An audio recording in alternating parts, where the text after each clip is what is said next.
모습이 보이지 않아, 앞길도 보이지 않아. 나는 아주 작은 애벌레, 살이 터져 허물 벗어 한 번 두 번 다시. 나는 상처 많은 번데기, 추운 겨울이 다가와 힘겨울지도 몰라. 봄바람이 불어오면 이젠 나의 꿈을 찾아 날아. 날개를 활짝 펴고 세상을 자유롭게 날 거야. 노래하며 춤추는 나는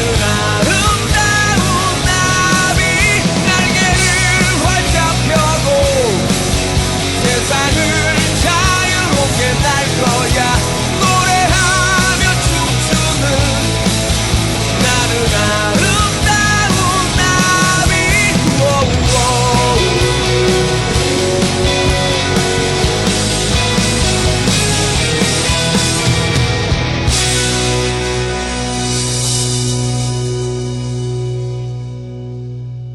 오늘부터 새로운 시리즈가 시작되는데요. 한번 따라해 볼까요? 날개도지. 날개도지. 예, 한문으로는 우화라고 합니다. 어린 애벌레가 나비가 되는 그 과정을 우리가 날개도지 혹은 우화라고 부르는데, 그 애벌레를 통해서 또 나비를 통해서 우리가 하나님 안에서 어떤 존재로 살아갈 수 있는지, 또 어떻게 살아가야 할지를 함께 생각해보는 시간을 갖도록 하겠습니다. 여러분이 잘 아시는 독일의 철학자죠, 니체가, 프레드리히 윌헬름 니체가 이런 말을 했습니다. 우리는 세상에 참 많은 것들을 알고 있지만 정작 우리 자신들에 대해서는 잘 알지 못하는 것 같다. 자기에게 무지하다는 말이다. 왜냐하면 우리가 우리 스스로에게 나는 누구지? 라는 질문을 평소에 하고 있지 않은데 어떻게 갑자기 우리가 누구인지 알 수 있겠는가? 많은 것을 생각나게 하죠, 그죠?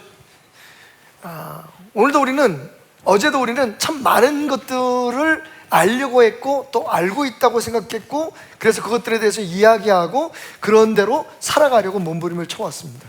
뭐 정치, 문화, 사회, 경제 여러 가지 면에서 자녀들을 교육하고 또 심지어는 신앙생활까지 우리는 우리가 많은 것을 알려고 했고 그리고 알고 있다고 생각해 왔습니다. 그런데 한번 생각해 보십시다. 좀 생뚱맞은 질문일 것 같은데, 혹시 어제 혹은 오늘 나는 누구지? 지금 나는 여기서 뭘 하고 있지? 라고 하는 질문을 스스로에게 던져보신 분이 계십니까? 니체의 말은 굉장히 철학적인 것 같기도 하지만 사실은 굉장히 현실적인 질문입니다. 내가 누군지 모르는데 세상을 알면 과연 행복할 수 있을까요? 내가 누군지 모르는데 세상을 열심히 사랑한다고 하면 그것이 우리의 삶을 만족시켜 줄까요? 사실 니체가 이런 말을 하는 것은 어찌 보면 당연할지도 몰라요. 왜냐하면 니체는 신은 죽었다라고 말했던 대표적인 무신론자입니다. 여러분, 철학에서 우리가 기본적으로 가는 질문이 있어요. 나는 어디서 왔는가? 나는 무엇을 위해 존재하는가? 나는 누구인가? 사실은 우리가 우리 자신을 알려면 우리가 어디에서 왔는지 그것을 알아야 되잖아요. 니체는 힘이 없다고 얘기를 했어요. 그럼 우리는 어디서 온 겁니까? 니체는 어디서 나타난 걸까요? 어디 하늘에서 떨어졌나요? 아니면 우연히 만들어졌나요? 니체가 나는 나를 몰라 라고 얘기하는 건 어쩌면 당연한 일일 수 있어요. 하지만 우리는 어떻습니까? 우리를 만드신 창조주 하나님을 알고 있잖아요. 그 하나님 안에서 살고 있다고 얘기하잖아요. 그렇다면 우리는 당연히 하나님의 눈으로 바라본 우리들에 대해서 알고 있어야 되지 않을까요? 오늘 말씀을 주목하시기 바랍니다. 사도 바울이 에베소에 있는 형제자매들에게 이렇게 말을 하죠. 우리는 그가 만드신 바라. 하나의 진리가 드러나고 있습니다. 우리는 그가 만드신 바라. 그리고 얘기를 그리스도 예수 안에서 선한 일을 위하여 지음을 받았다. 두 번째 진리가 드러나고 있습니다. 그리고 마지막 세 번째로 이 일은 하나님이 전에 예비하사 우리로 그 가운데 행하게 하려 하십니다. 세 번째 진리가 드러납니다. 다시 말하면 이 짧은 구절 안에 내가 누구이고 내가 왜 이곳에 존재하고 내가 무엇을 위해 어떻게 살아야 되는지를 지금 설명하고 있다는 거죠. 자, 한 걸음 더 가까이 말씀에 다가가서 이 말씀이 우리에게 주는 깨달음이 무엇인지를 생각해 보겠습니다. 첫째, 오늘 첫 번째 부분인 우리는 그가 만드신 바다.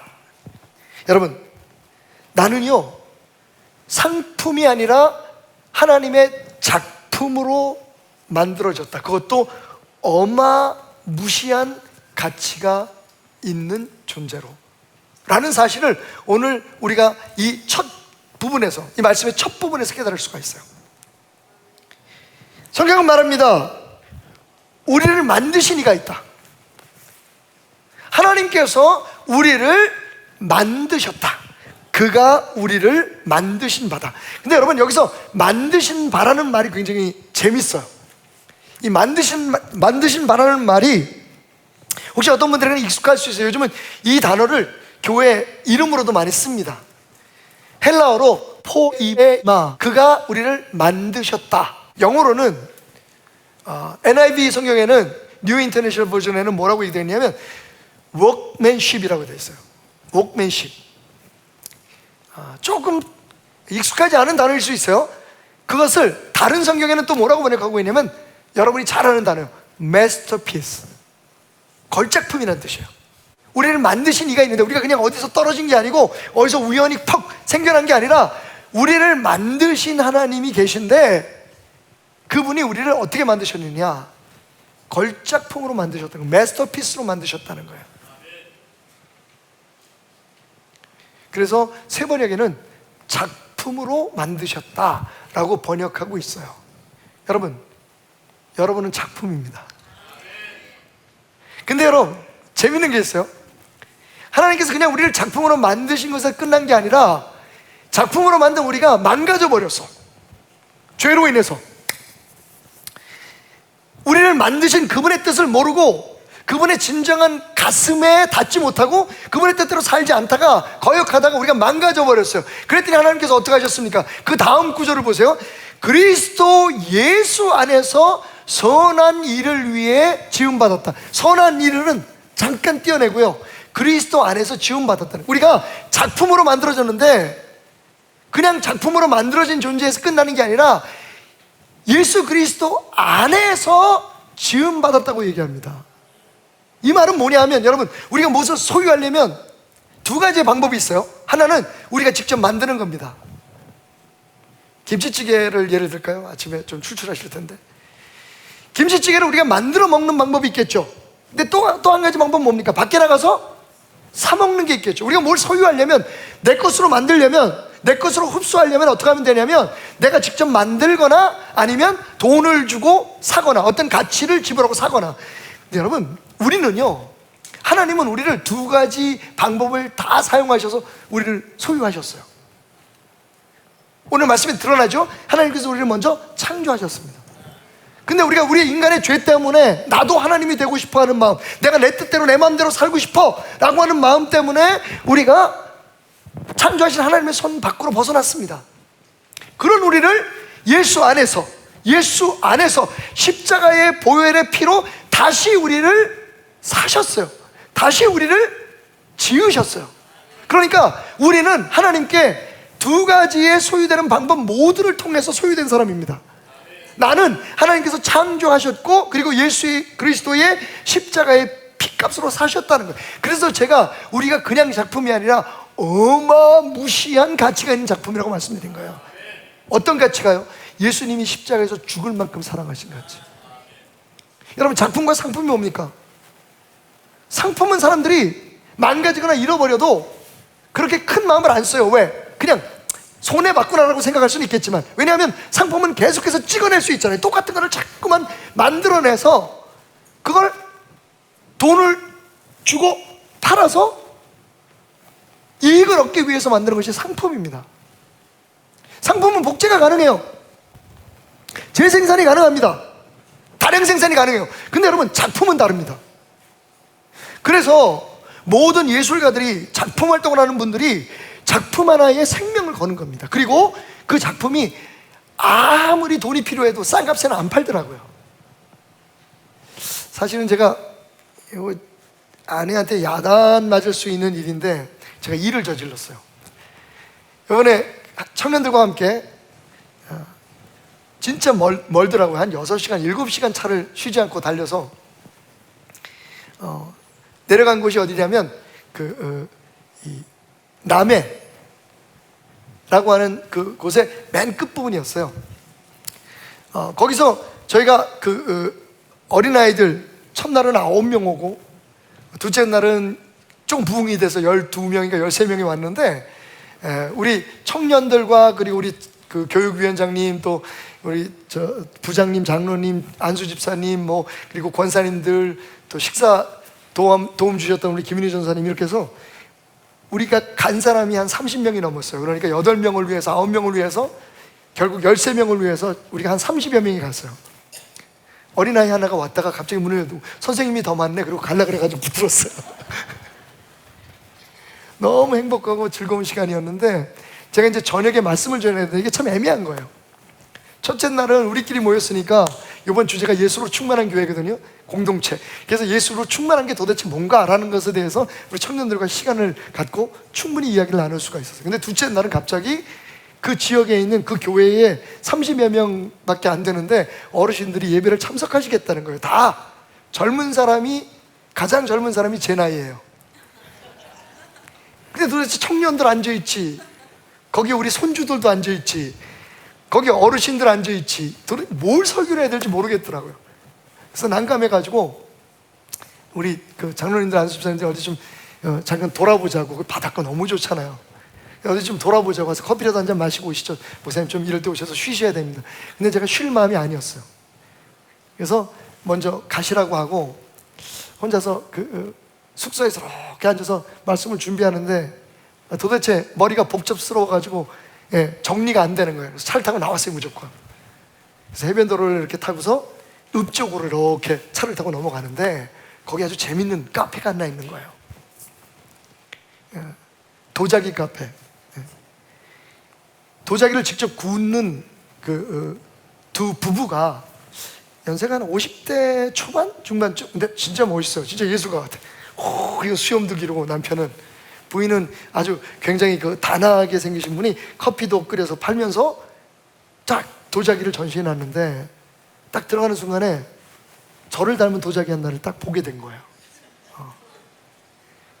분명히 아내에게 야단을 맞을 걸 알았지만 안 살 수가 없었어요. 여기 가져왔습니다. 이게 배가 뽕 부른 게 저 같아요. 뭔가 짤딱만하고. 근데 여러분 보면요, 이게 달표면 같이 굉장히 상처가 많은 도자기인데, 그분이 이 도자기에 대해서 설명하는데, 이게 제가 15,000원 주고 샀거든요. 그러시더라고요. 이거 서울에 저희가 그 매장을 가지고 있는데 서울에 가면 10배가 넘습니다. 그러니까 이게 15만 원 정도에 팔린다는 거예요. 그러면서 어디서 오셨냐고 물어보니 제가 목사라 했더니 어쩐지 인상이 좋으시다고. 그러면서 이 얘기를 시작하는데 이 도자기가 어떻게 이렇게 만들어졌는지를 말씀하는 거예요. 여러분 보면 이렇게 막 숭숭숭숭 달 표면처럼 만들어진 이 도자기는요, 폭발성 유액을 발라서 만든 겁니다. 발포성 유액이라고 해서요, 보통 이렇게 도자기들이 매끈하게 만들어지잖아요. 원래 유액을 그래서 바르는 겁니다만 이 유액은 불에 들어가면 터져요. 이렇게 기포가 생기면서 펑펑펑펑 터지는 유액을 한대요. 그래서 요즘 도자기를 만드시는 분들은 이걸 절대로 안 쓴답니다. 왜냐면 가마가 다 망가져 버리니까. 그래서 한 달에 당신들도 정말 여유 있을 때, 장사 안 되고 뭐 작품 만들 필요가 없는 여유로운 시간에 한 달에 한두 개 정도 만드는 거래요. 불 속에 들어가서 이게 펑펑펑펑펑 터지다가 보니까 표면이 이렇게 됐다는 겁니다. 그러면서 이 조그만 못난 도자기 한 날 파는데 거의 40여 분을 설명을 하시더라고요. 끝에 하신 말씀이 되게 좋았어요. 이거 목사님이시니까 설교에 쓰신다니까 15,000원에 드리겠습니다만 제 새끼를 입양 보내는 것 같습니다 라고 얘기를 하는 거예요. 사실 제가 이걸 그날 저녁 설교에 집어 던져서 깰라 그랬거든요. 깰 수가 없었어요. 이게 돈 15,000원의 문제가 아니라 그분의 정성이 담긴 작품이었기 때문에 그래요. 그리고 보니까 날 너무 닮았어. 요 구멍은 아마 2014년에 앞이 캄캄한 일을 만나서 제가 힘들어할 때 생긴 구멍인 것 같아요. 여기 이건 제가 제 아내에게 하면 안 되는 폭언을 쏟아놓으면서 저도 모르게 제 마음속에 숭숭 생긴 흔적들이고, 딸아이가 사랑하는 사람이 생겼다고 결혼한다 그러는데 6개월 동안 반대하면서 생겼던 이 시커먼 상처들, 이게 저예요. 여러분, 오늘 하나님 말씀하십니다. 너는 내 작품이야. 세상에 싸구려 상품처럼 팔리지 말라고. 네 자신이 얼마나 귀한 존재인지를 알아야 걸작품처럼 당당하게 살 수 있다고. 나는 절대로 너를 팔아넘기지 않을 거야. 나는 너를 절대로 포기할 수 없어. 왠 줄 아니?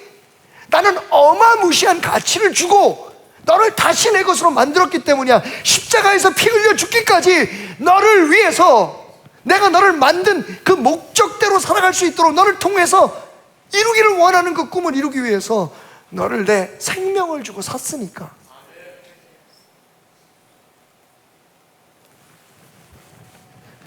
시편 139편에서 시편 기자는 이렇게 얘기합니다. 주께서 내 내장을 지으시며 나의 모태에서 나를 만드셨나이다. 내가 주께 감사함은 나를 지으심이 심히 기묘하심이라. 주께서 하시는 일이 기이함을 내 영혼이 잘 아나이다. 여러분, 찬양은 바로 이런 겁니다. 하나님이 누구신지를 우리가 선포하지만 그 위대하신 하나님이, 그 놀라운 하나님이 나를 만드셨다는 거예요. 그것도 정말로 기묘하게. 찬양은 하나님을 높이면서 그 하나님이 창조하신 작품으로서 만드신, 걸작품으로 마스터피스로 만드신, 포에마로 만드신 우리 자신들의 가치를 깨닫는 겁니다. 하나님의 눈으로 우리를 바라보게 될 때 비로소, 만든 이의 손으로, 그 눈으로 우리를 평가하게 될 때 비로소 와, 이거 정말 작품이네 라는 말이 나올 수가 있는 거죠. 그렇습니다. 여러분이 여러분을 어떻게 인정하든, 여러분이 여러분을 어떻게 평가하든, 하나님은요, 여러분을 위해서 자기 생명까지 내놓으셨어요. 그걸 아는 게 신앙이죠. 그걸 감사하는 것에서부터 시작하는 게 신앙이죠. 이건 완전히 지금 당장 형편을 보고 하나님 왜 이러십니까? 왜 나를 이렇게 안 도와주십니까? 왜 날 여기다 버려주십니까? 나는 뭡니까 도대체?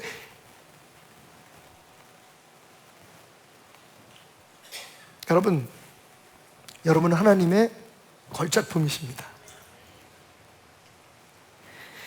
그런데 그렇게 만드신 걸작품에는 하나님의 목적이 있으시다고 말씀하십니다. 우리의 삶엔 분명한 목적이 있다는 거예요.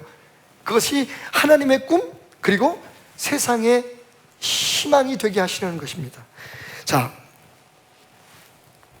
오늘 말씀해 보니까 우리는 그가 만드신 바다 그리스도 예수 안에서, 그 다음에 뭐라고 나와있죠? 선한 일을 위하여 지음을 받았다. 여러분, 우리는 그냥 생겨난 게 아니에요. 아무 의미 없이 이 세상에 태어난 게 아닙니다. 하나님께서 우리를 한 사람 한 사람 걸작품으로, 작품으로, 그게 똑같은 사람이 하나도 없잖아요.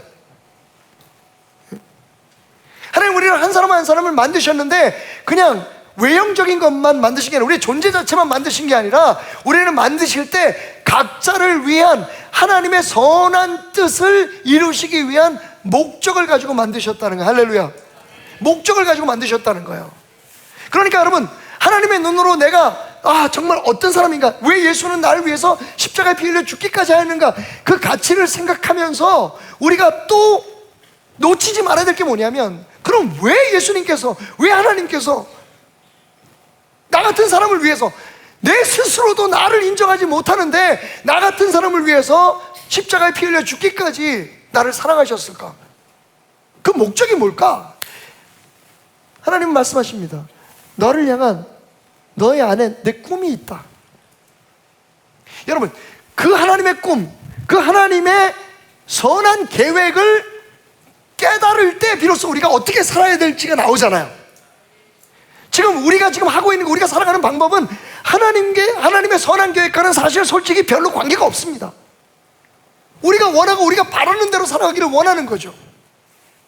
그리고 하나님은 그런 우리를 도와주시는 분이라는 거죠. 그게 일반적인 종교적 관점입니다. 그런데 기독교는 다릅니다. 기독교는 하나님께서 우리를 만드실 때에 각자를 위해서 아주 특별하고 완전하고 세밀한 계획들을 가지고 만드셨다는 거예요.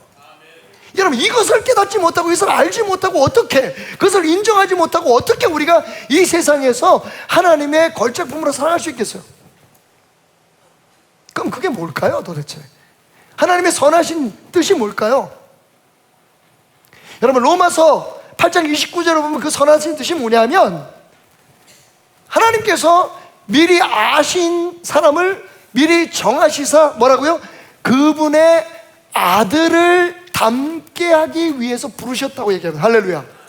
하나님의 선한 뜻은 간단합니다. 단순합니다. 예수를 닮아가는 거예요. 세상의 성공이나 상품적 가치가 아니라 누구에게 뭔가를 보여주고 뭘 자랑하는 게 아니라 우리 스스로가 예수 그리스도를 닮아가는, 그분의 성품에 동참하는 삶을 살아가는 것이 하나님의 선한 뜻입니다. 왜 그래야 될까요? 그렇게 함을 통해서 우리가 우리 주변에 있는 사랑하는 사람들과 그리고 세상에 희망이 되고 기쁨이 되고 축복이 될 수 있기 때문에 그렇습니다. 이건 하나님께서 아브라함을 처음 부르실 때 하신 말씀과 직접적인 연결이 됩니다. 하나님께서 아브라함을 부르실 때 창세기 12장에서 뭐라고 부르셨어요? 내가 너로 복의 덩어리가 되게 할 거야. 내가 너를 축복의 통로로 삼을 거다. 너는 복덩어리야. 그러면서 말씀하시기를 너를 통해서 그리고 너의 자손들을 통해서 온 세상에 내 축복이 흘러넘쳐날 것이다.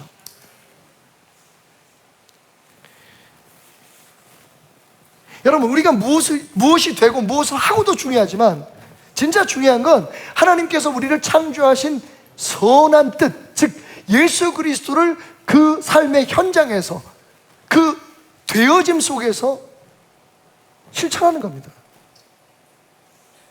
무엇을 얼마나 얻고 얼마나 높이 올라가는 게 우리의 최종적인 목적이 아닌 거예요.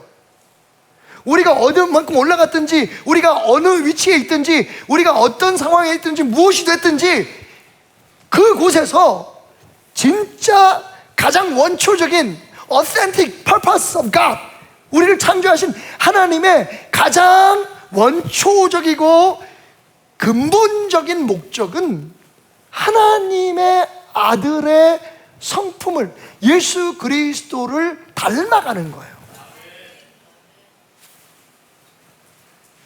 여러분, 이 이야기를 하면서 한 가지 제가 얼마 전에 경험했던 한 일화가 생각났습니다. 저희가 이제 야고비네를 희생하고 거기에 어린이 카페를 만들었잖아요. 그래서 이제 또 우리 성도님들을 위해서 커피숍을 또 만들어야 되니까.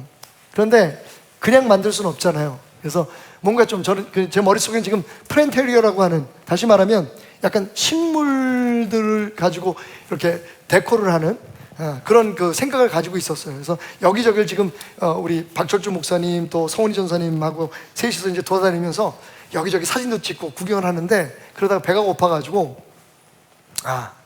지금도 배가 고프다. 수제비집에 들어갔어요. 근데 이 수제비집이 그냥 수제비집이 아니라 이 충무김밥을 같이 하는 집이었어요. 그래서 우리 전사님 목사님은 옛날 수제비 들깨 수제비 시키시고, 저는 충무김밥 정식을 시켰어요. 다른 건 아니고 충무김밥하고 그리고 수제비 조그만 거 같이 나오는 거예요. 그래서 먹다가 제가 딱 이렇게 충무김밥을 딱 하나 들었는데 정말 성의가 없더라고요. 죄송합니다, 여러분. 아무것도 안 들어있어. 제가 충무김밥의 유래를 알고 있거든요. 옛날에 충무에 갔을 때 그 얘기를 하더라고요. 근데 충무에 가서 먹는 충무김밥이나 서울에서 먹는 충무김밥이나 충무김밥은 다 똑같아. 속에 아무것도 안 들어있어. 근데 이게 충무의 어부의 아내들이 뱃일을 나가는 남편들을 위해서 새벽에 나가니까 하루 종일 뭘 먹어야 되잖아요. 그런데 막 물질을 하다 보면, 이렇게 그물질을 하다 보면 밥 먹을 시간이 별로 없다는 거죠. 그래서 아침 새벽에 나가잖아요. 진짜 동이 트기 전에 나가셔가지고 한낮에 들어오는데, 그 사이에 밥을 먹을 수가 없으니까 집에 있는 재료 가지고 도시락을 싸줬다는 거죠. 그게 충무김밥이에요. 그러니까 김에다가 밥을 싸가지고, 그리고 상하지 않는 그리고 약간 매콤한, 배멀미도 하고 그러니까 그럴 때 먹을 수 있는 김치하고, 무말랭이 김치나 이런 김치하고, 그 다음에 오징어 무침을 이렇게 같이 싸줘뒀다는 거예요. 제가 생각했어요. 그래가지고 저도 모르게 박철준 목사님한테 얘기하면서, 이게 너무 성의 없는 거 아니냐? 옛날에 충무 어부 부인들은 진짜 성의가 없었던 것 같아. 여러분, 김밥이 어때요? 제 아내가 김밥을 좋아해서 저희가 김밥을 자주 먹는데, 요즘 김밥은 더 화려하죠.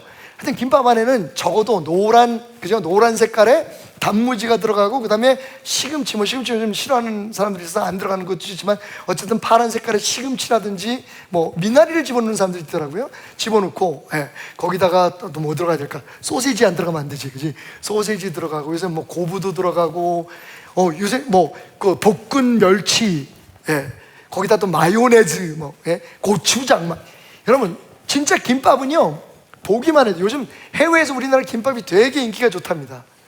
보기만 해도 화려하잖아요. 근데 이 충무 아낙네들은 왜 이렇게 게으를까? 아무것도 안 넣고 그냥 김만 이렇게 싸서. 그래서 제가 그 얘기를 했어요. 이거 뭐야, 아무것도 안 넣어. 이게 무슨 김밥이 이래? 그랬더니 거기서 일하던 아줌마가 저를 슬쩍 쳐다보시면서 그러는 거예요.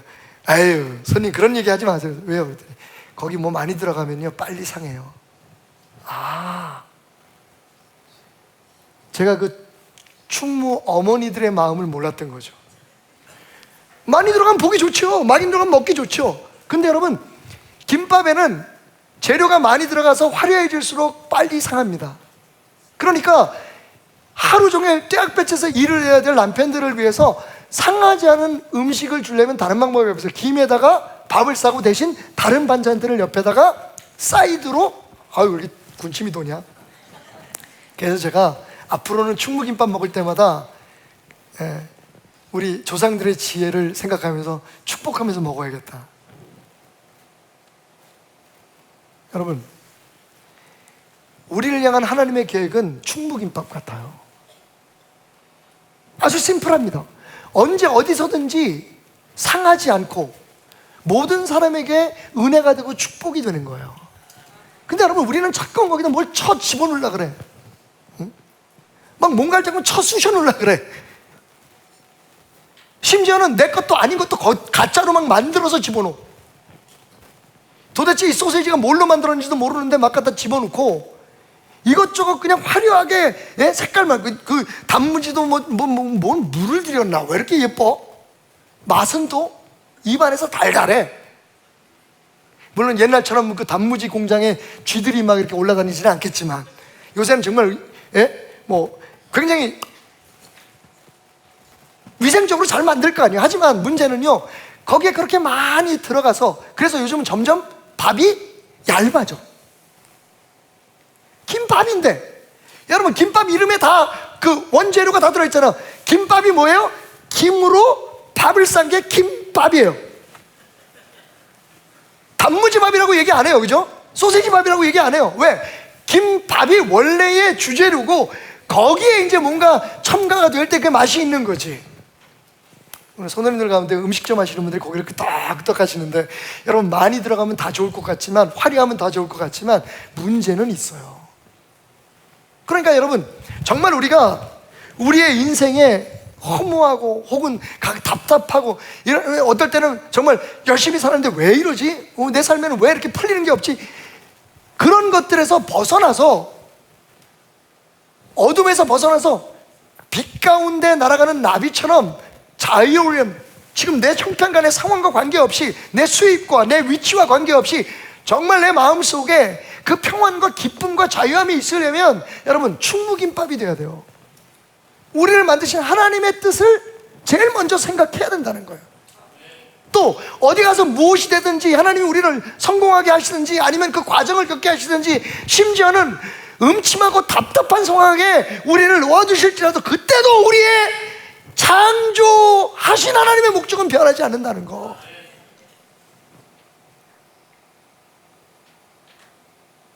이걸 생각하지 않고, 이걸 묻지 않고, 이걸 기억하지 않고 그냥 세상의 상품처럼 살아가니까 세상 사람들의 기준처럼 막 찍어내고, 심지어는요, 우리에서 끝나는 게 우리 자식들까지도 그렇게 찍어내려고 해. 정말 죄송합니다만 여름 행사 할 때마다 제가 펑펑 울어요. 얼마나 그 애들을 애지중지 키웠겠어요. 이번에도 그 미조라는 곳에 가서 지방이라서 그런지 아이들이 별로 없어요. 통틀어야 그게 다예요. 근데 그들 중에서 거의 반 이상은 다 다문화 가정이에요. 근데 구분이 안 가요. 애들이 얼마나 밝고 생기고, 또 뭐, 예? 엄마가 베트남인 사람도 있고 뭐 인도네시아 그 자녀도 있고 한데, 여러분, 우리하고 똑같이 생겼어요. 애들 노는 거 다 똑같아요. 한국말 너무 잘하죠. 근데 중간에 막 전화가 와요. 할아버지가 전화해가지고 누가 우리 손주 교회 보냈냐고. 엄마는 보냈는데, 대부분 이제 필리핀에서 오신 엄마들은 그분들이 캐톨릭이지만 어쨌든 예수님을 믿잖아요. 그러니까 아이들 교회 보내고, 당신들은 못 나와도 아이들을 보내고 그러는데, 할머니 할아버지는 난리야, 시골에서. 진짜 중간에 전화를 해가지고 우리 청년 하나가 받았는데, 누가 우리 애들 거기 보내라 그랬냐고.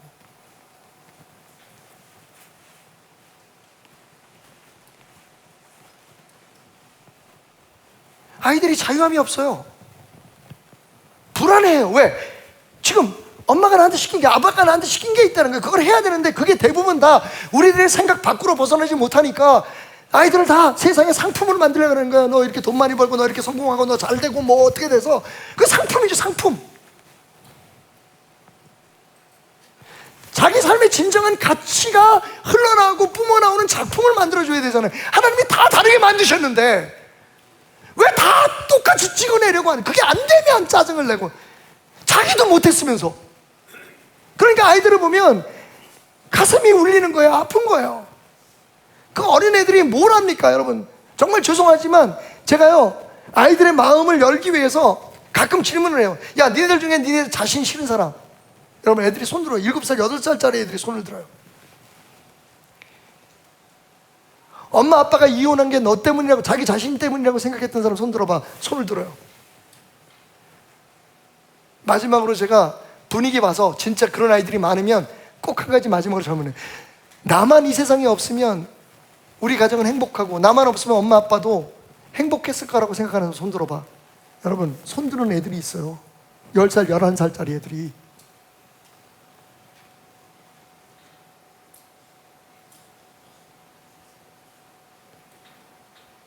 애들을 낳아서 버려야만 아이들을 망치는 게 아닙니다, 여러분.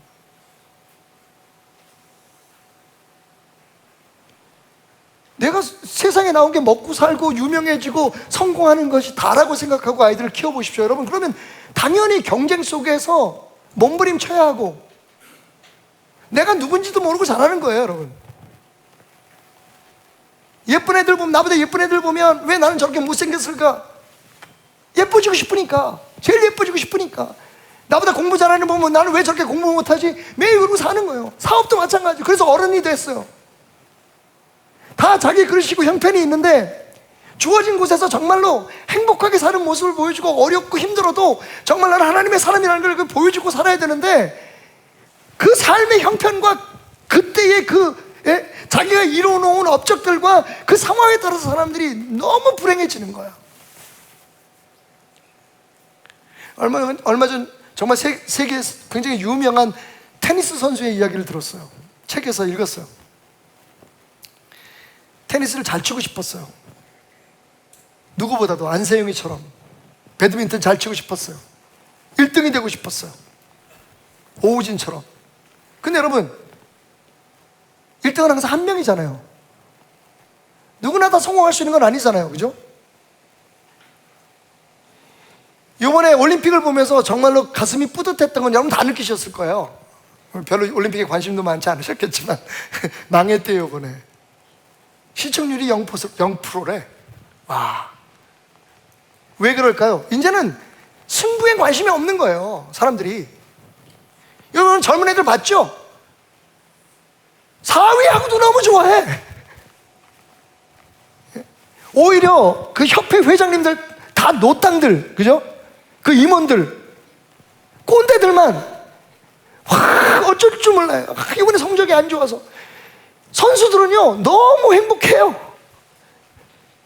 뭐 금메달 딴치거나 은메달 딴치거나 다 서로 부둥켜 안아주고 서로 축복해주고 칭찬해주고.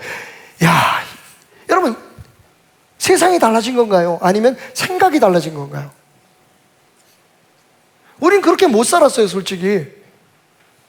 그래서 저는 제 자신을 낙심의 알 속에 가다 둔 적이 있었던 것 같아요. 나는 왜 이렇게 안 되지? 나는 왜 이렇게 못하지?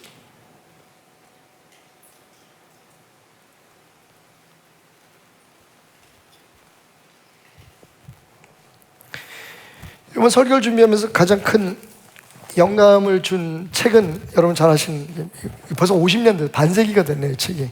제가 지금 가지고 있는 게 50 years of hope, celebrating 50 years of hope 라고 하는 이 은색 그 스티커가 붙어 있는데 이게 50주년 기념판이에요. 제가 정말 오래간만에 샀어요. Hope for the flowers. 한국말로는 꽃들에게 희망을, 오늘 설교 제목과 같은 거죠. 근데 여러분, 제가 다시 한번 50년 만에 이 책을 읽으면서 그런 생각을 했어요. 이상하다. 제목이 좀 잘못된 거 아니야? 여러분, 이 책은 이렇게 시작해요. 저는 이제 영어 버전을 가지고 있는데, Once upon a time, 익숙한 말이죠. 옛날 옛적에 Once upon a time, a tiny striped caterpillar burst from the egg, which had been home for so long. 아주 오랜 옛날, 아주 작은 한 마리의 줄무늬 애벌레가 오랫동안 자기의 보금자리였던 알에서 깨어났습니다. Hello world, he said. It sure is bright out here in the sun. 와, 안녕 세상아, 나 태어났어. 애벌레 한 마리가 알에서 태어나서 세상에 인사를 하면서 얘기합니다. 와, 햇볕이 찬란한 이 세상은 참으로 밝기도 해라. 여러분, 이 책은요, 나비가 되어서 하늘을 날아가는 애벌레의 여정을 그리고 있어요. 애벌레 이야기입니다. 근데 왜 제목이 Hope for the Flowers일까요? 뭐 파이팅 애벌레, 아자아자 애벌레 뭐 이런 게 아니고 나비의 꿈 뭐 이렇게 붙였으면 좋을 텐데 왜 이 저자인 트리나 파울러스는 꽃들에게 희망이라고 이 애벌레 이야기에 제목을 붙였을까요? 여러분, 그 애벌레가 꽃들의 희망이기 때문이에요. 그 답을 맨 마지막 감사의 길에 acknowledgement이라고 하는 그 책을 쓰고 난 다음에 우리가 보통 그 책을 쓰는데 도움을 준 사람들에 대한 감사의 글을 남기잖아요. 거기 이렇게 썼어요. It takes a lot of butterflies to make a world full of flowers. 이 세상에 수많은 꽃을 피우게, 세상을 꽃으로 가득 채우기 위해서는 수많은 나비들이 필요하다. It takes a lot of people to make a book. 이 책 한 권을 만들기 위해서 수많은 사람들이 필요했던 것처럼 여러분 거기에 답이 있어요. 왜 이 책의 그 제목이 애벌레의 꿈이 아니라 꽃들에게 희망일까요? 꽃이 이 온 세상을 가득 채울 수 있으려면 어떻게 해야 돼요? 나비들이 필요해요. 그죠? 그리고 이 나비가 꽃들 사이를 옮겨 다니면서 수분을 하려면 꽃가루를 서로 날려서 꽃들이 더 많이 번성할 수 있도록 축복을 나눠주려면 어떻게 해야 돼요? 애벌레가 필요해요. 애벌레가 자라서 나비가 되니까요. 그래서 이 트리나 파울러스라고 하는 이 저자는 그림책인데요, 그 두 마리의 애벌레, 자그마한 애벌레를 통해서 꽃들의 희망을 본 거예요. 얘들이 잘 자라서 나비가 되면 꽃들이 온 세상에 편만해지고 행복해지겠구나, 세상이. 여러분, 우리가 만약에 애벌레라면 하나님의 꿈인 거예요. 엄마 뱃속에서 우리가 정말 알처럼 조그만 점 하나로 시작되던 우리가, 여러분, 우리가 뭐가 될지 어떻게 알았어요? 지금도 모르잖아요. 그죠? 그냥 우리가 뭔가 지금 열심히 살아가고 있지만 그게 정말로 내가 이 세상에 살기 위해서 가지고 나온 삶의 목표인지조차도 몰라. 여기 여러분 알이 있어요. 잠깐 읽기 전에 제가 감사를 표해야겠네요. 오늘 이 설교의 세팅을 준비하기 위해서 협찬해준 제 손자 박예성 군에게 감사를 드립니다. 여기 이 알 속에 여러분 생명이 들어있다고 생각해 보세요. 어느 날 나비 한 마리가 알을 낳습니다. 그런데 잎사귀 뒤에다가 숨겨요. 왜? 나비는 너무 약하고 열이잖아요. 그래서 스스로 이 알을 지킬 수 있는 힘이 없습니다. 그러니까 나무 잎사귀 뒤에 알을 숨겨서 그 알들이 잘 자라나기를 원하죠. 자, 이 알 속에 있는 생명이 아마 생각을 한다고 생각해 보세요. 두뇌가 있다고 생각해 보십시다. 나는 왜 지금 여기 뭐 하고 있는 거지? 왜 이렇게 깜깜해? 언제까지 여기 있어야 되지? 근데 여러분, 나비는 알고 있어요. 매일매일 이 알 주변을 선회하면서 나비는 생각하죠. 조금만 참아다오, 조금만 기다려도 너는 예쁜 나비가 될 거야. 내가 난 알이니까 나처럼 될 거라는 걸 알잖아요. 그죠? 근데 이 알 속의 생명은 절대로 알지 못하죠. 지금 우리가 알 속의 생명처럼 살고 있는 거예요. 우리가 누군지 몰라요. 그냥 우리 세상에서 매일 불평하고 원망하고 그냥 암담하게 미래를 모르는 채 그렇게 살아가요. 그런데 여러분, 우리를 창조하신, 우리를 낳으신 십자가의 보혈의 은혜로 우리를 당신의 자녀가 되게 하신, 아들과 딸이 되게 하신 하나님을 알고 계시잖아요. 그러니까 사실은요, 신앙은 그 하나님의 시선으로, 하나님의 관점에서 우리를 바라보기 시작하는 거예요. 근데 거기는 관심이 없어요. 우리가 하나님 말씀으로, 하나님의 시선으로 우리를 보면, 아, 내가 왜 이렇지? 내가 뭘 잘하지? 내가 뭘 못하지? 나는 왜 성격이 이렇지? 나는 어떻게 살아야 되지? 하나님께서 왜 나를 통해서 무슨 일을 하시기를 원하시지? 하나님의 관점에서 그것을 보라고 성경을 써놓고 수많은 사람들의 실패담과 성공담과 그 고통과 역경과 연단의 길들을 우리에게 보여줬는데, 그걸 가지고 우리는 이 세상에서 우리가 원하는 것을 얻기 위한 지혜를, 답을 찾으려고 해요. 그러니까 답이 없는 거죠, 사실은. 여러분, 진부하다고 생각하실 수 있어요. 성경 읽어라, 묵상해라, 기도해라. 여러분, 그거 없이 솔직히 말해서 우리가 하나님의 사람이라고 얘기하기는 참 어렵습니다.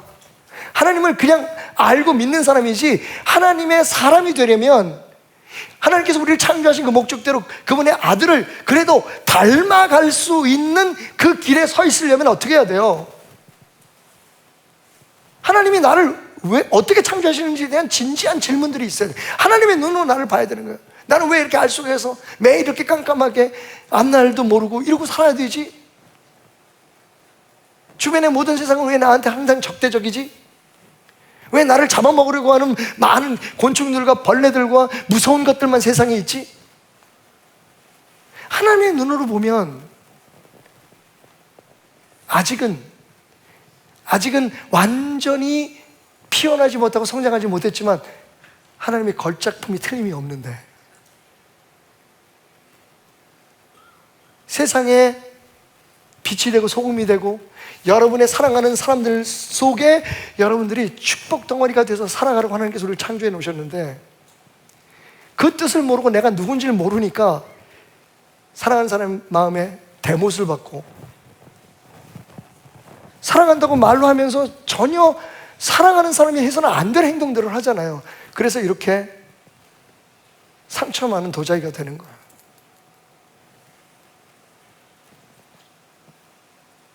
사실은 여기부터 시작하라는 거예요.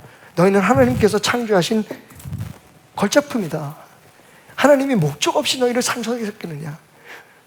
아무 가치 없는 너희를 위해서 십자가에서 피 흘려 죽었겠느냐? 너희들이 원하는 세상에서 상품처럼 살아가라고, 졸작으로 살아가라고, 세상 사람들 다 보는 대로 그대로 똑같이 하고 그거 닮아가려고 하고 세상의 것들을 채우고, 여러분 말씀드렸잖아요. 세상의 것으로 많이 채워지면 채워질수록, 치장하면 치장할수록 더 빨리 상해요. 그래서 성경은 이야기하잖아요. 너희가 썩어질 세상에 마음을 두지 말라고. 영원히 변치 않는 건 하나님이 우리 안에 품게 하신 그 꿈인 거예요.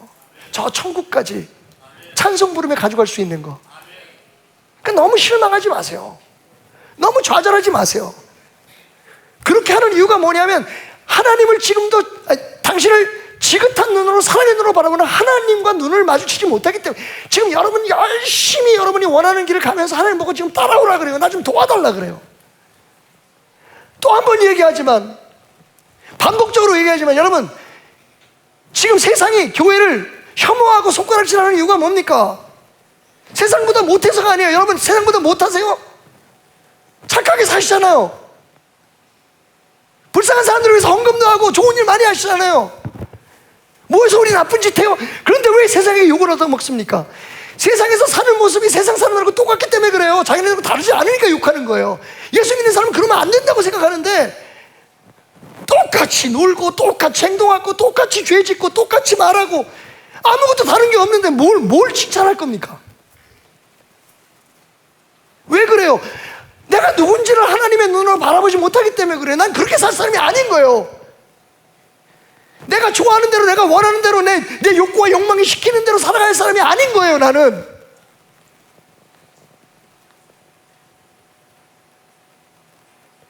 여러분은 하나님의 꿈이에요. 다른 사람 안 선택하셔. 여러분을 통해서 여러분 가정, 여러분 자녀들에게 복을 주시기 위해서 여러분을 선택하신 거예요. 여러분의 모습을 찾아야 돼요. 얼마 전에 정영돈 씨, 정영돈 개그맨이 한 프로그램 하나를 봤는데 되게 좋은 이야기를 들었어요. 여러분, 아름답다는 게 뭘까요? 아름답다는 말이, 성각심서라는 책에 이렇게 표현해야 되겠대요. 나답다. 아름이라는 말이 우리나라 고어로 나라는 뜻이래요. 진짜 아름다운 게 뭔지 아세요? 나다운 거예요. 근데 그게 세상에서 말하는 것처럼 꿈을 가져라, 너다워져라, 그 너다운 게 아니라, 꿈은 이루어진다, 그 꿈이 아니라, 하나님께서 우리를 창조하셨던 원래의 나의 모습을 되찾을 때, 그 모습을 발견할 때, 그게 아름다운 거예요. 뭐 일 잘하고 돈 많고 큰 소리 치고 똑똑한 게 잘난 게 아름다운 게 아니에요, 여러분. 그런 사람 보고 아름다움 느끼나요? 자기가 자기의 모습을 찾아서 어디에서든지, 여러분, 그죠? 저희 아파트에 청소를 하시는 아주머니라고 하니까 할머니라고 해야 할까? 연세가 많으신데 근데 항상 콧노래를 부르시면서 모든 그 입주민들한테 인사를 하세요. 먼저. 얼마나 싸가지 없는 사람들이 많은데요. 우리 아파트 말고 다른 아파트, 또 집에 못 가겠다 오늘 이러다가. 근데요, 상관치 않아요. 항상 웃으면. 그래서 아내가 굉장히 잘 챙겨드리려고 애를 써요. 왜냐면 우리를 행복하게 해주니까. 누가 그분이 아파트에 청소한다고 그분을 얕보겠어요? 당신이 행복한데. 그래서 저는 그렇게 생각했어요. 이분 틀림없이 교회 다니시는 분이다. 어쩌면 제 생각이 틀릴 수도 있어요. 교회 다니는 사람들 그렇게 행복하지 않더라고요.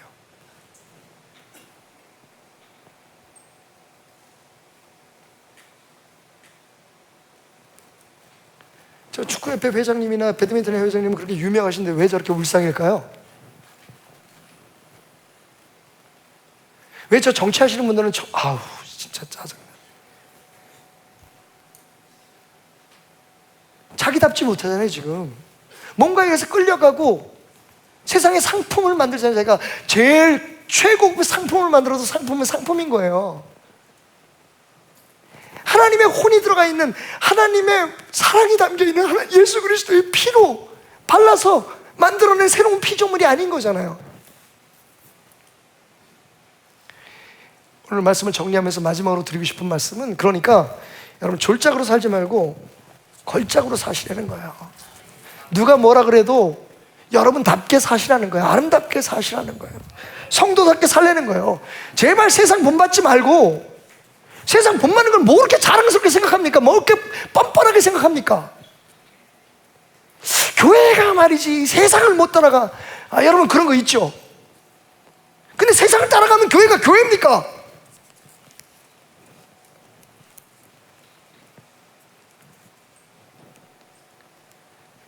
세상에서 칭찬하는 거 교회에서도 칭찬하고, 세상에서 잘 나가는 사람 교회에서도 잘 나간다고 칭찬하고 높이고, 그러면 교회가 무슨 교회입니까 그게? 교회는 정말 아름다워야 되는 거잖아요. 가장 하나님의 계획 속에, 하나님의 섭리 속에 자기 자신을 발견하고 자기로서 섬기는 사람들이 칭송받고 칭찬받고, 그런 사람들을 다음 세대에게 보여줘야 되는 거잖아요.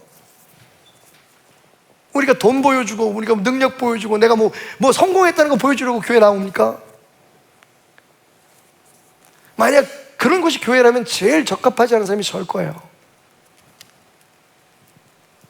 이 못난 상처투성이 항아리 같은 사람을 하나님께서 사용하시는 이유는, 테나마 그래 너 거기서 네 모습 그대로 내가 너에게 준 그 사명을 감당하며 살아라.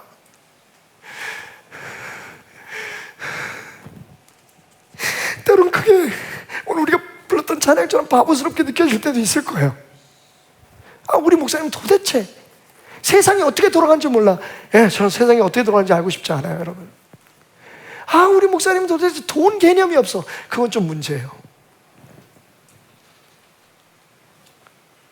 우리 목사님은 권위가 없어.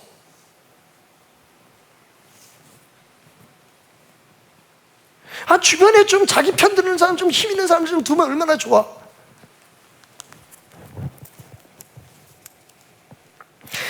내가 내 하나님 여호와의 말씀을 삼가 듣고 내가 오늘 내게 명하는 그의 모든 명령을 지켜 행하면 내 하나님 여호와께서 너를 세계 모든 민족 위에 뛰어나게 하실 것이다. 우리 스스로 기어 올라가서 꽃들에게 희망이라고 하는 동화책에 나오는 것처럼, 그 그림책에 나오는 것처럼 스스로 기어 올라갔다가 떨어지는 그런 애벌레가 아니라, 가장 낮은 곳에서 스스로에게 주어진 운명을 기다리며 나비가 될 때까지 견뎌낼 수 있는 그런 하나님의 사람들이 인정받는 곳이 교회가 되어야 된다는 거예요.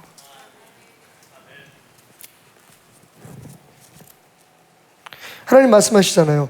이 일은 하나님이 전에 예비하사 우리로 그 가운데로 행하게, 우리가 행해야 될 하나님의 법이 있는 거예요. 그 가운데로 행하게 하기를 위해서 그대로 따라가면 되는 거예요. 그러면 하나님이 우리를 높여주신다고 말씀하세요. 그게 진짜 축복인 거예요.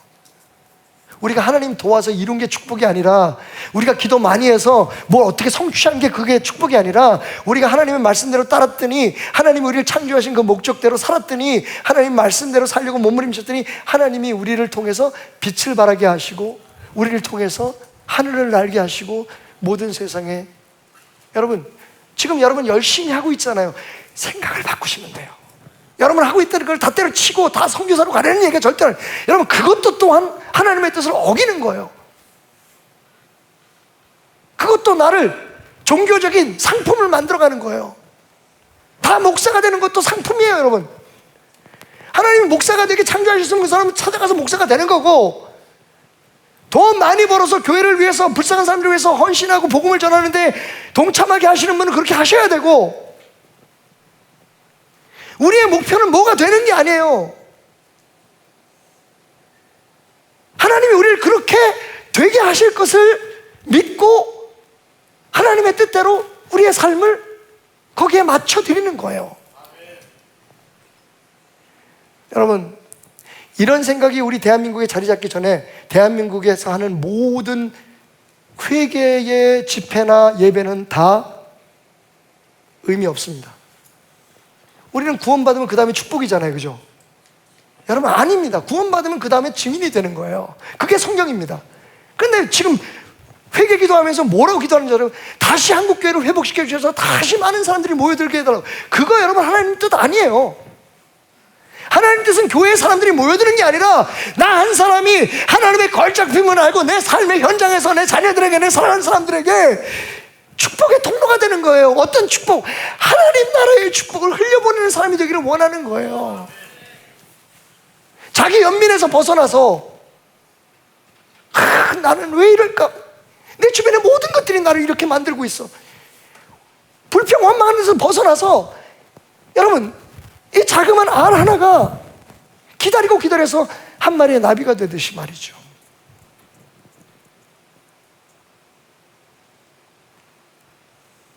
정리하겠습니다.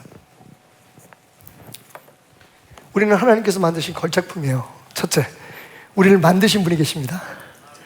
둘째, 그 하나님 그냥 만드신 게 아니라 우리를 위해서 피 흘려 죽기까지 우리를 다시 사실 때에, 우리를 그분의 소유로 다시 만드실 때에 그분이 처음 우리 각자에게 품으셨던 그 목적을 여전히 가지고 계신다는 거예요. 그리고 그분은 우리에게 그분의 목적을 이룰 수 있는 길을 보여주셨어요.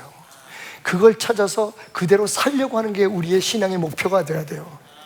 예수 믿어서 세상의 상품이 되고, 예수 믿어서 졸작처럼 살아가고 남들처럼 졸부처럼 살아가는 게 목적이 아니라, 나 이렇게 했어, 내가 열심히 해서 이렇게 잘 됐다고 이거 자랑하면서 살아가는 게 아니라, 하나님께서 만드신 나의 모습 그대로 그것을 찾아서 어디에 있든지 밝은 미소, 나비처럼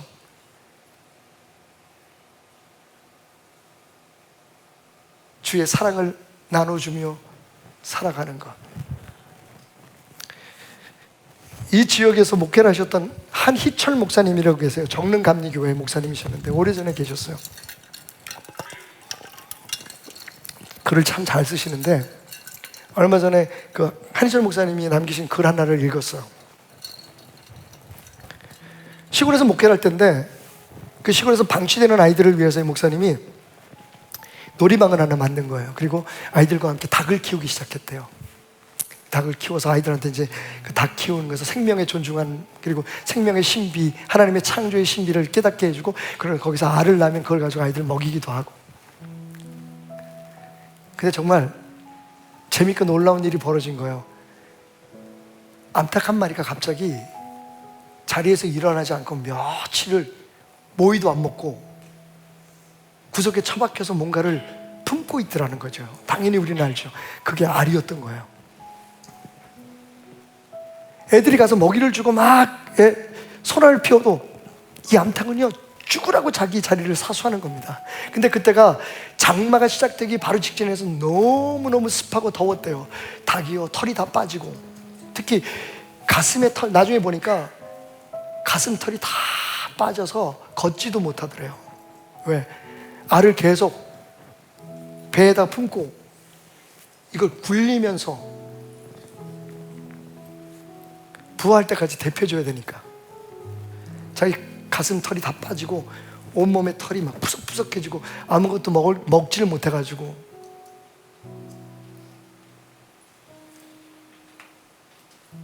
그리고 얼마 있지 않아서 병아리가 태어납니다. 아이들이 너무너무 좋아했대요. 그때 목사님은 그냥 단순히 좋아한 게 아니었대요. 그때 알았답니다. 지금도 하나님은 그렇게 그 알 속에 갇혀서 불평하고 원망하고 언제쯤 왜 이렇게 답답해? 내가 하나님을 믿는데 왜 나를 이렇게, 하나님 아버지는 나를 이렇게 고통 중에 내버려둘까? 불평하고 원망하고 자기 생각대로 안 된다고 투정 부리는 나를 저렇게 사랑으로 품고 죽기까지 나를 지켜주시는구나. 여러분, 창세기 1장 2절 말씀을 보면 하나님께서 천지를 창조하실 때에 땅은 공허하고 흑암이 가득했는데 거기 하나님의 영은, 성령은 수면 위에 운행하셨다는 말이 있어요. 또 그 신명기 32장 11절 12절에 보면 여러분 잘 아시는 것처럼 마치 독수리가 자기의 보금자리를 어지럽게 하며 자기의 새끼 위에 너풀거리며 그 새끼들을 자기 날개에 어음같이 여호와께서 우리를 인도하셨다. 여기서 너풀거렸다는 말, 그리고 창세기 2장에 하나님의 신이 운행하셨다는 말은 같은 동사에서 나온, 딱 성경에 2번 쓰여진 말이에요. 이게 아주 신비롭습니다. 우리는 그냥 수면 위에 운행하신다 그러니까 마치 비행기가 떠다니는 것처럼, 배가 물 위에 떠다니는 것처럼 성령이 성령 위를 그렇게 운행하고 계셨다, 그 수면 위를 이렇게 돌아다니셨다는 생각을 하지만 사실은 원래 이 운행한다는 말의 히브리어는요 메리 햇페트라는 말이에요. 메리 햇페트. 너풀거리다는 말, 신명기의 그 말은 독수리가 그 새끼를 훈련시키기 위해서 막 너풀거리면서 그 새끼를 떨어뜨리는 그 행위를 예라헤프라고 하는 단어로 표현하고 있어요. 이 두 개가 다 어떤 단어에서 왔냐면 라하프라고 하는 동사에서 왔어요. 라하프가 뭘까요? 이게 바로 어미새가 포근하게 알을 감싸고 품고 있는 것을 뜻하는 동사예요.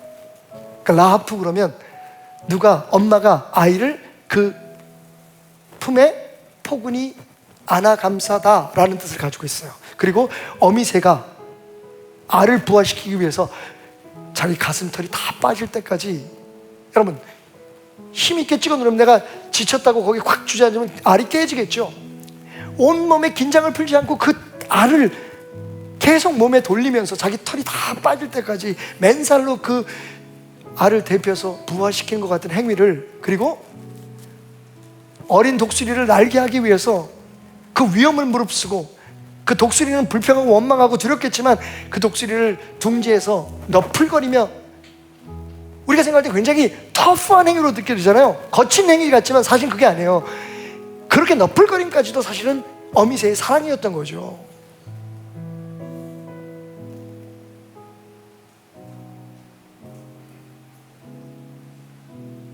어쩜 우리는 아직도 알 속에서 깨어나지 못한 채 세상에 갇혀 살고 있는지도 모릅니다. 그게 마치 우리의 자랑인 것처럼, 그게 마치 우리의 꿈인 것처럼, 여러분 우리 스스로를 세상과 맞춰 사려고 합니다. 심지어는 교회도 세상과 맞춰가야 된다고 얘기를 합니다. 하나님 말씀하십니다. 아니, You are so unique, You are so special. 너는 특별한 사람이야. 왜냐하면 There's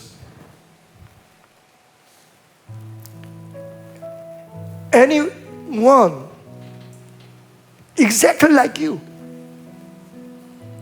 너 하나밖에 없어 이 세상에. 왜냐하면 나는 한 사람 한 사람을 창조할 때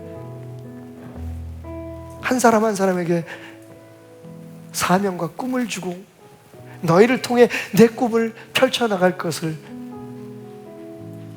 꿈꾸면서 너를 창조하기 때문이야. 여러분이 여러분을 모르면 절대로 세상을 행복하게 살아갈 수 없습니다. 하나님의 눈으로 여러분들을 보는 믿음이 없다면 세상의 모든 일은 어둠이고 답답하고 불평거리고 내 상처가 되기 마련입니다. 주님은 말씀하십니다. 네가 물 가운데로 지날 때에 그 물이 너를 침몰치 못하게 막아줄게. 네가 불 가운데 지날 때에 내가 그 불을 온몸으로 막아서 너를 상하지 않게 해줄게. 왠 줄 아니? 너는 내가 만들고 내 생명을 주어 나의 것으로 만든, 네가 못났든 잘났든 네 직업이 뭐든 네가 얼마나 돈을 가지고 있고 어디에서 뭘 하고 있든 너는 내가 만든 그대로의 너이기 때문에. 여러분, 뭘 증명하려고 사십니까? 무엇을 위해서 무엇을 증명하려고 사십니까? 저는 하나님이 저를 만드신 그 모습대로 살아보려고 합니다. 유명해지지 않아도, 때로는 사람들에게 이해되지 않아도, 제가 잘못해서 몰라서 하는 일이 아니라면 그분을 닮아가고 싶습니다.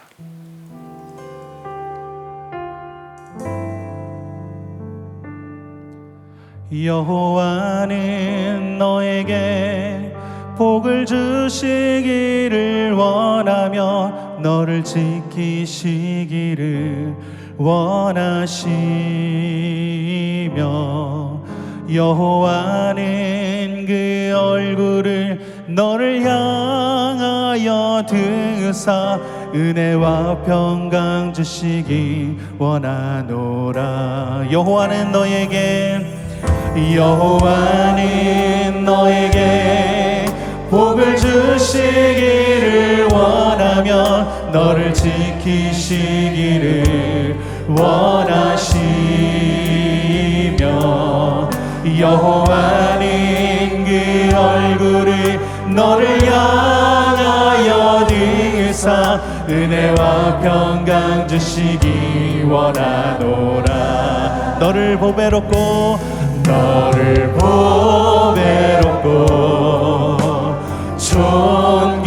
존귀하게 여기시는 하나님이 내 삶 속에서 이 약속을 신실하게 이루시니 땅에 기름진 것으로 하늘에 신령한 것으로 너를 복주시고 지키신 하나님이 너의 영혼 잘 되도록 은혜 베푸시며 평강으로 인도하시리. 우리 한 번 더. 여호와는 너에게 복을 주시기를 원하며 너를 지키시기를 원하시며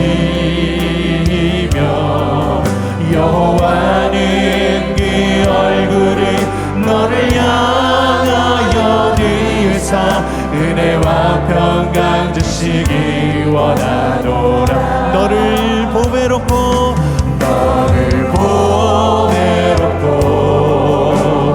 존귀하게 여기시는 하나님이 내 삶 속에서 이 약속을 신실하게 이루시리. 땅에 기름진 것으로 하늘에 신령한 것으로 너를 복주시고 지키신 하나님이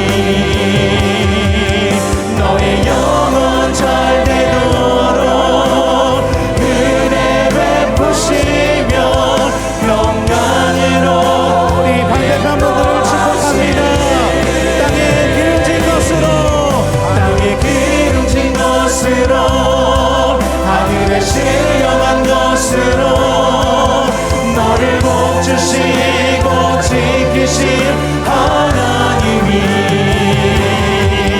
너의 영혼 잘 되도록 은혜 베푸시며 우리 이번에 우리 모두를 다시 한번 축복합니다. 땅에 기름진 것으로 땅에 기름진 것으로 하늘에 신령한 것으로 너를 복 주시고 지키신 하나님이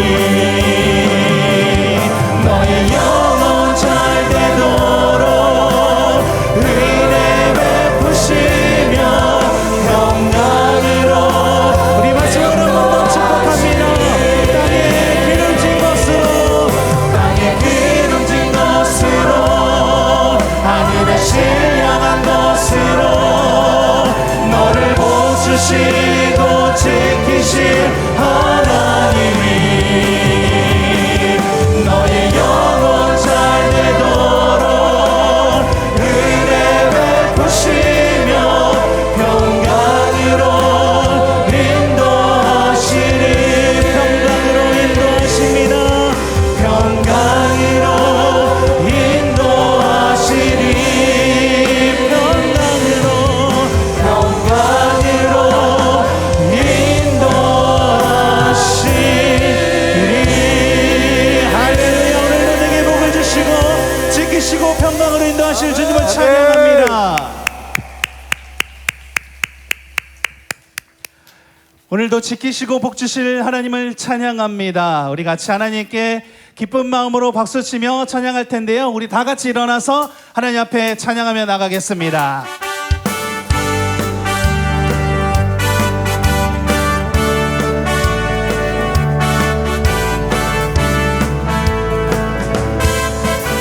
우리가 걷는 이 길은 우리가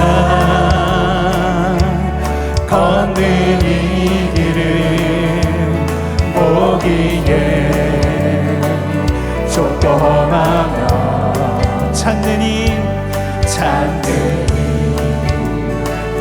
매우 적어서 외롭지만 이 길 끝에는 우리 주님이 계셔 우리를 그 꿈에 안아주시니 세상 사람들 우리들을 보며 어리석다고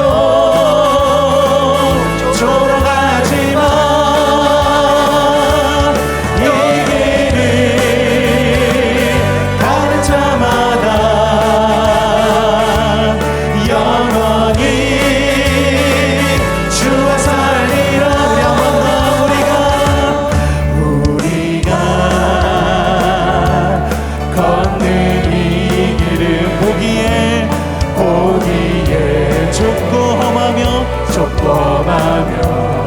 찾는 힘 매우 적어서 외롭지만 이 길 끝에는 우리 주님이 계셔 우리를 그 품에 안아주시니 우리는 함께 이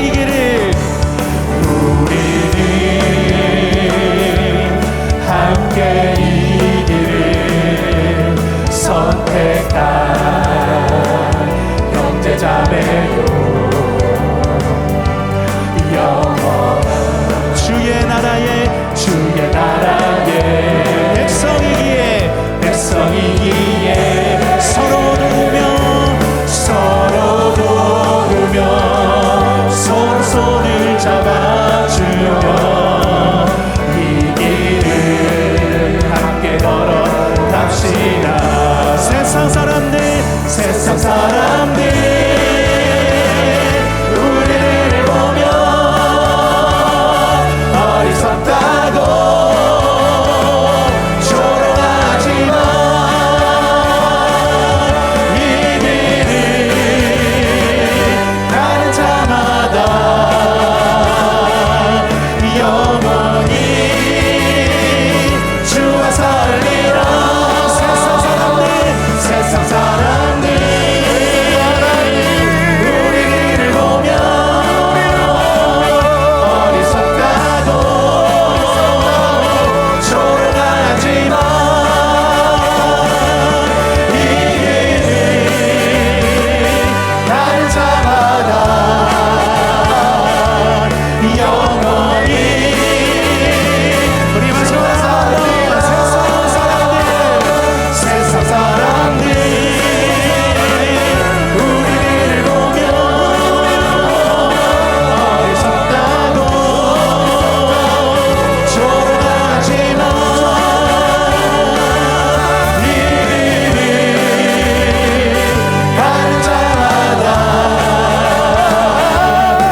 우리 계속해서 박수치며 하나님께 찬양하며 나가겠습니다.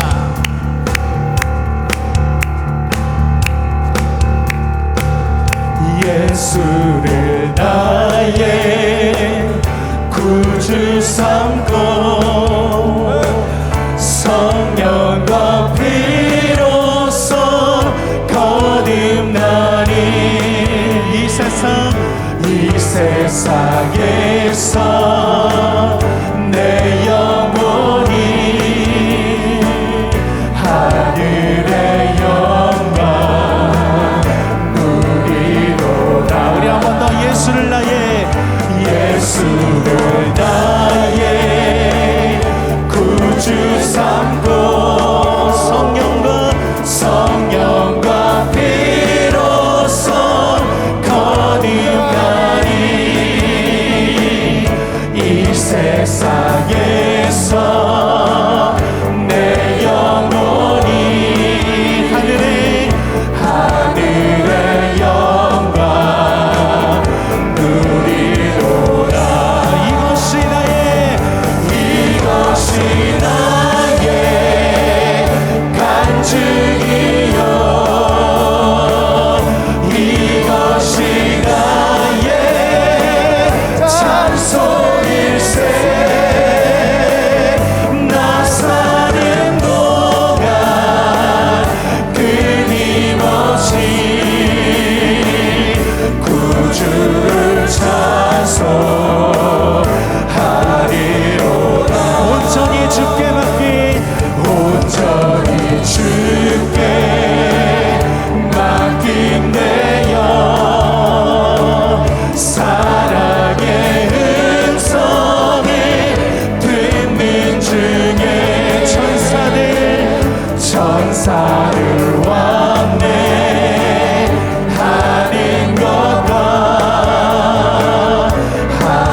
우리가 계속해서 하나님 앞에 고백하며 나갔으면 좋겠습니다. 우리 이렇게 한번 고백했으면 좋겠습니다. 은혜 아니면 살아갈 수가 없네. 호흡마저도 다 주의 것이니 세상 평안과 위로 내게 없어도 예수, 오직 예수뿐이네. 은혜 아니면 살아갈 수가 없네. 호흡마저도 다 주의 것이니 세상 평안과 위로 내게 없어도 예수, 오직 예수뿐이네. 그 신계획 다 볼 수도 없고 작은 고난에 지쳐도 주께 묻기 나의 모든 삶 버티고 견디게 하시네. 은혜 아니면 살아갈 수가 없네. 나의 모든 것 다 주께 맡기니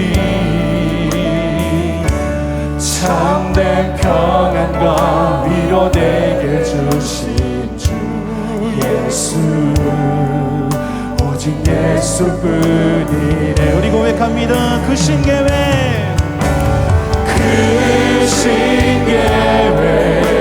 다 볼 수도 없고 작은 고난에 지쳐도 주께 묻기 나의 모든 삶 버티고 견디게 하시네. 그 신계획 다 볼 수도 없고 다 볼 수도 없고 작은 고난에 지쳐도 주께 묻기 나의 모든 삶 버티고 우리 한번 고백합니다. 그 신계획 다 볼 수도 없고 그 신계획 다 볼 수도 없고 작은 고난에 지쳐도 주께 묻기 나의 모든 삶 우리 마지막으로 우리 한 번 더 고백합니다. 볼 수도 없고 그 신계획 다 볼 수도 없고 작은 고난에 지쳐도 주께 묻기 나의 모든 삶 버티고 견디게 하시네. 은혜 아니면 살아갈 수가 없네. 나의 모든 것 다 주께 맡기니 참된 평안과 위로 내게 주신 주 예수, 오직 예수뿐. 우리 한 번 더 고백하겠습니다. 은혜 아니면 살아갈 수가 없네. 나의 주께 맡기니 참된 평안과 위로 내게 주신 주 예수 오직 예수뿐